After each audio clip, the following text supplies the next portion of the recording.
आइए जानते हैं आज की कुछ अंतर्राष्ट्रीय खबरों को। पहले एक नजर आज की हेडलाइंस पर।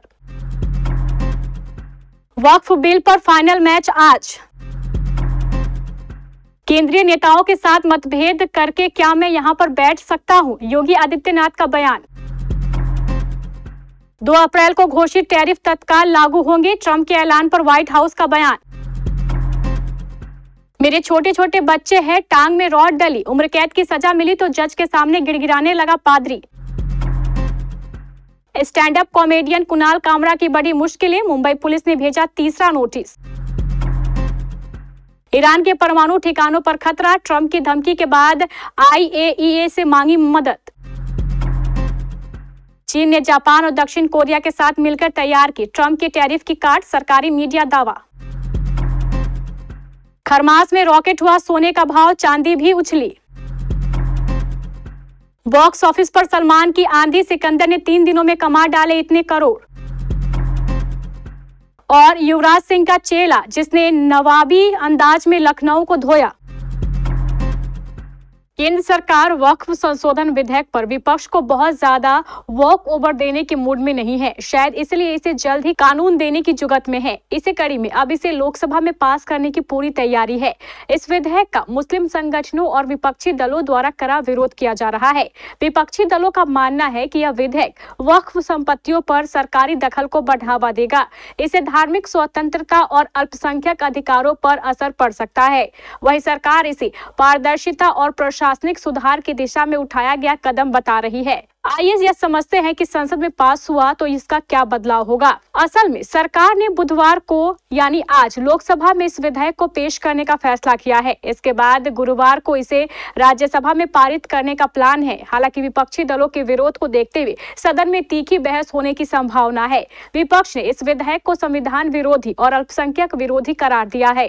कांग्रेस और अन्य विपक्षी दलों ने इस पर लंबी चर्चा की मांग की थी, लेकिन सरकार ने केवल 8 घंटे की बहस का समय दिया है। इस फैसले से नाराज विपक्ष ने संसद की कार्रवाई का बहिष्कार न करने और पूरी मजबूती से बहस में भाग लेने का निर्णय लिया है।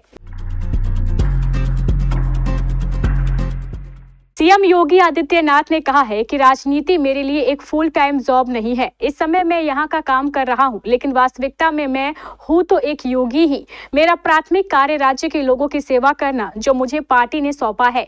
मैं एक नागरिक के रूप में काम करता हूँ और अपने को विशेष नहीं मानता। एक नागरिक के रूप में अपने संवैधानिक दायित्वों का पालन करते हुए मेरे लिए देश सर्वोपरि है। अगर देश सुरक्षित है तो मेरा धर्म भी सुरक्षित है। धर्म सुरक्षित है तो कल्याण का मार्ग अपने आप प्रशस्त होता है।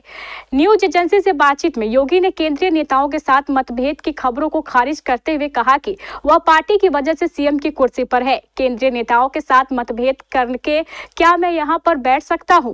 बाकी बोलने के लिए कोई कुछ भी बोल सकता है, किसी का मुंह थोड़ी ही बंद कर सकते हैं। आरएसएस के समर्थन के सवाल पर सीएम ने कहा है कि जो भारत के प्रति निष्ठावान होगा आरएसएस उसे पसंद करेगा। जो भारत के लिए निष्ठावान नहीं होगा आरएसएस उसको रास्ते पर लाने के लिए, समर्ग पर लाने के लिए प्रेरणा ही दे सकता है। व्हाइट हाउस ने मंगलवार को कहा है कि राष्ट्रपति डोनाल्ड ट्रंप द्वारा 2 अप्रैल को घोषित किए जाने वाले रेसिप्रोकल टैरिफ तत्काल प्रभाव से लागू हो जाएगा तथा ऑटो टैरिफ 3 अप्रैल को निर्धारित कार्यक्रम के अनुसार लागू रहेंगे। टैरिफ की आहट की वजह से दुनिया भर में हाहाकार मचा हुआ है। मंगलवार को भारतीय शेयर बाजार 1400 अंकों तक लुढ़क गया और NSE ने निफ्टी में 353 अंकों की गिरावट दर्ज की गई। पंजाब की मोहाली की जिला अदालत ने रेप केस में दोषी पाए गए पादरी बजिंदर सिंह को उम्र कैद की सजा सुनाई है। अदालत की ओर से उम्र कैद की सजा सुनाए जाने के बाद दोषी बजिंदर सिंह रहम की भीख मांगने लगा। वह अदालत के सामने गिड़गिड़ाने लगा। हालांकि पुलिस उसे कस्टडी में लेकर रवाना हो गई। इस मामले में पीड़ित के वकील ने बताया है कि कोर्ट ने बजिंदर को सजा सुनाते हुए कहा कि उसे अंतिम सांस तक जेल में रहना होगा। सजा से बचने के लिए पादरी बजिंदर कोर्ट में गिड़गिड़ाने लगा। उसने कहा कि मेरे बच्चे छोटे हैं और पत्नी बीमार है। वो बोला कि मैं सोशल आदमी हूँ, मेरी टांग में रॉड डाली गई है, इसलिए मुझ पर रहम कीजिए। मगर कोर्ट ने उसकी दलीलों को खारिज कर दिया। उन्होंने बताया कि कोर्ट के अंदर पादरी हाथ जोड़कर दया की गुहार लगा रहा था। महाराष्ट्र के मुंबई पुलिस ने कॉमेडियन कुणाल कामरा को तीसरा समन भेजा है। यह समन महाराष्ट्र के उप मुख्यमंत्री एकनाथ शिंदे के खिलाफ टिप्पणी करने के मामले में भेजा गया है। पुलिस ने इस मामले में एफआईआर दर्ज की है। कुणाल कामरा को मद्रास हाई कोर्ट से 7 अप्रैल तक अंतरिम जमानत मिल गई है। उनसे उम्मीद थी कि वो इस हफ्ते की शुरुआत में जांच में शामिल होंगे, लेकिन वो नहीं आए, इसलिए खार पुलिस ने उन्हें तीसरा समन भेजा है। पुलिस सूत्रों के अनुसार उन्हें 5 अप्रैल तक जांच में शामिल होने के लिए कहा गया है। सूत्रों ने यह भी बताया है कि खार पुलिस ने कुछ दर्शकों को नोटिस भेजा है। ये दर्शक कामरा के 2 फरवरी को खार के हैबिटेट स्टूडियो में हुए स्टैंड अप शो में मौजूद थे। कामरा ने इसी शो में शिंदे के खिलाफ टिप्पणी की थी। नोटिस में दर्शकों को पुलिस स्टेशन आकर गवाह के तौर पर अपना बयान दर्ज कराने के लिए कहा गया है। वरिष्ठ पुलिस अधिकारियों ने इस मामले पर कोई टिप्पणी नहीं की है। ईरान के विदेश मंत्री सैयद अब्बास अरागची ने संयुक्त राष्ट्र की परमाणु निगरानी संस्था अंतर्राष्ट्रीय परमाणु ऊर्जा एजेंसी से मांग की है कि वह ईरान के शांतिपूर्ण परमाणु ठिकानों पर हो रहे खतरों को लेकर स्पष्ट रूप अपनाए। उन्होंने यह बात मंगलवार को IAEA के महानिदेशक राफेल ग्रोसी से फोन पर बातचीत के दौरान कही।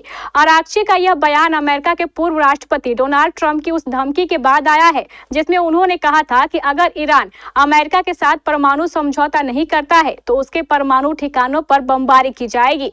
ईरानी विदेश मंत्री ने IAEA के साथ सहयोग और बातचीत की नीति पर जोर दिया, लेकिन साथ ही कहा कि ईरान के खिलाफ जारी धमकियों के बीच देश अपनी परमाणु सुविधाओं की रक्षा के लिए हर जरूरी कदम उठाएगा। उन्होंने ईरान के शांतिपूर्ण परमाणु कार्यक्रम और इससे जुड़े कूटनीतिक प्रयासों की ताजा जानकारी भी साझा की। चीन की सरकारी मीडिया ने सोमवार को बताया कि जापान और दक्षिण कोरिया चीन के साथ मिलकर अमेरिकी टैरिफ का जवाब देने के लिए तैयार है। हालांकि चीनी मीडिया के इस दावे को लेकर दक्षिण कोरिया ने कहा कि इसे कुछ हद तक बढ़ा चढ़ाकर पेश किया गया है। वहीं जापान ने कहा है कि ऐसी कोई चर्चा नहीं हुई है। चीन की सरकारी मीडिया की यह टिप्पणी तीनों देशों के बीच रविवार को 5 सालों में पहली बार आर्थिक वार्ता के बाद आई है। इस वार्ता में क्षेत्रीय व्यापार को सुविधाजनक बनाने पर चर्चा हुई। चाइना सेंट्रल टेलीविजन से जुड़े एक अकाउंट पर यह पोस्ट में कहा गया कि जापान और दक्षिण कोरिया चीन से सेमीकंडक्टर कच्चे माल का आयात करना चाहते हैं और चीन भी जापान और दक्षिण कोरिया से चिप प्रोडक्ट खरीदने में रुचि रखता है। खरमास के चलते शादी ब्याह जैसे शुभ कार्यों पर रोक है, लेकिन सराफा बाजार में सोने चांदी की खरीदारी जारी है। अगर आप सोना व चांदी के गहने बनाने का प्लान कर रहे हैं तो एक बार यहां रेट जरूर चेक कर ले। झारखंड के बोकारो से सराफा बाजार में 22 कैरेट प्रति 10 ग्राम सोने की कीमत 86,700 रुपए और 24 कैरेट प्रति 10 ग्राम सोने का भाव 91,200 रुपए प्रति दर्ज किया गया है। वहीं चांदी प्रति किलो 1,02,000 रुपए के भाव से बेची जाएगी। सराफा व्यापारी और ज्वेलर्स एसोसिएशन के सदस्यों ने बताया है कि सोने की कीमत में तेजी व चांदी के भाव में स्थिरता देखी जा रही है। सलमान खान की फिल्म सिकंदर सिनेमाघरों में दस्तक दे चुकी है। इस फिल्म से भाईजान और उनके फैंस को काफी उम्मीदें हैं। सिकंदर ईद से एक दिन पहले रविवार को सिनेमाघरों में रिलीज हुई है, लेकिन जैसी उम्मीद की जा रही थी सलमान खान की सिकंदर उम्मीद पर उतनी खरी नहीं उतरी है। इस फिल्म के तीसरे दिन के ही बॉक्स ऑफिस कलेक्शन में काफी गिरावट देखने को मिली है, जो सलमान खान और उनके फैंस को निराश कर सकती है। ट्रेड वेबसाइट सैकनील के अनुसार सिकंदर ने अपने तीसरे दिन यानी मंगलवार को भारत के अंदर कुल 16 करोड़ 45 लाख रुपए की कमाई की है। हालांकि अभी फिल्म के अनुमानित आंकड़े हैं जिसके बदलने की संभावना है। वहीं बात करें सिकंदर के पहले दिन के बॉक्स ऑफिस कलेक्शन की तो इस फिल्म ने अपने पहले दिन 30 करोड़ रुपए की कमाई की थी। वहीं दूसरे दिन सलमान खान की इस फिल्म ने 29 करोड़ रुपए कमाए हैं। तीसरे दिन की कमाई को जोड़ दिया जाए तो सिकंदर ने अब तक 3 दिनों के अंदर 75 करोड़ रुपए से ज्यादा की कमाई कर ली है। IPL 2025 के 13वें मैच में पंजाब किंग्स ने बुधवार को लखनऊ सुपर जायंट्स को 8 विकेट से हराकर अपनी दूसरी जीत दर्ज की। इस शानदार जीत में कप्तान श्रेयस अय्यर, नेहल बटेरा और ओपनर बल्लेबाज प्रभसिमरन सिंह की जोरदार पारियों ने अहम भूमिका निभाई। प्रभसिमरन सिंह ने विस्फोटक अंदाज में 34 गेंदों में 9 चौके और 3 छक्कों की मदद से 69 रनों की पारी खेली, जिसके लिए उन्हें प्लेयर ऑफ द मैच चुना गया। लखनऊ ने पहले बल्लेबाजी करते हुए पंजाब के सामने सामने 172 रनों का लक्ष्य रखा था, जिसे पंजाब ने 16.2 ओवरों में 2 विकेट खोकर हासिल कर लिया। लखनऊ ने पहले बल्लेबाजी करते हुए 20 ओवर में 7 विकेट के नुकसान पर 171 रन बनाए थे। प्रभसिमरन सिंह के बारे में जो लोग नहीं जानते हैं उन्हें बता दें कि इस पंजाबी मुंडे के गुरु टीम इंडिया के सिक्सर किंग युवराज सिंह हैं। उन्होंने लंबे समय तक इस बल्लेबाज को ग्रूम करने में मदद की। यही वजह है कि जब प्रभसिमरन सिंह ने दिल्ली कैपिटल्स के खिलाफ IPL 2023 में शतक ठोका था तो युवी को डेडिकेट किया था।